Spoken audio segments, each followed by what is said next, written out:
Reporting some breaking news. A U.S. Army National Guardsman and his cousin have been arrested for supporting ISIS. They were allegedly planning to attack a military post here on U.S. soil. Let's get right to Justice reporter Paula Reid. Paula, what is the latest on these two suspects? What can you tell us about them? Hassan Edmonds, a 22-year-old U.S. Army National Guard specialist, was arrested last night at Midway International Airport without incident, and his cousin, who you mentioned, was arrested at his home. Now, both of these men have been charged with attempting to support ISIS. Now, Mr. Edmonds had wanted to use the training that he received in the National Guard to support ISIS abroad, while his cousin hoped to use Mr. Edmonds' National Guard uniform and information he had about how to access various military installations in Illinois to attack those military installations. Again, all in support of the Islamic State.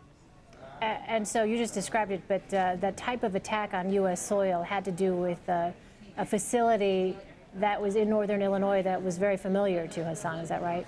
Yes, this is where Hassan Edmonds had trained as part of the National Guard, and he had hoped to attack that specifically because he had unique access and he knew where he could get in and carry out his attack. And he also said that even if he wasn't able to travel abroad to support the Islamic State, he was willing to carry out other attacks here in the United States. Now, I see a lot of these cases on the Justice beat, and many of these plots are not operational. These are what we call aspirational plots. But this one is especially disturbing because this is someone who had knowledge and who had access to a military installation here in the United States and was willing to carry out an attack on that installation. It sort of echoes the attack that Major Nidal Hassan carried out on Fort Hood several years ago, where 13 people were killed and over 30 people were injured.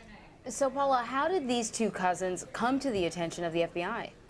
Well, they came to the attention of the FBI last year, and earlier this year, Hassan Edmonds began communicating with an undercover agent on Facebook, and he told him in detail about his aspirations to travel abroad to join ISIS. And again, if he couldn't travel abroad, he'd carry out his attacks here. So the FBI was following this very closely. Then he booked a ticket on Delta Airlines to travel abroad. He had several stops in between here and Egypt, and then from there he wanted to travel to join up with ISIS. And several of my sources have really credited Delta Airlines for flagging this and getting the information to law enforcement. But they've been tracking this pretty closely for the past several months. All right. Paula Reid in Washington, thank you so much for that breaking news.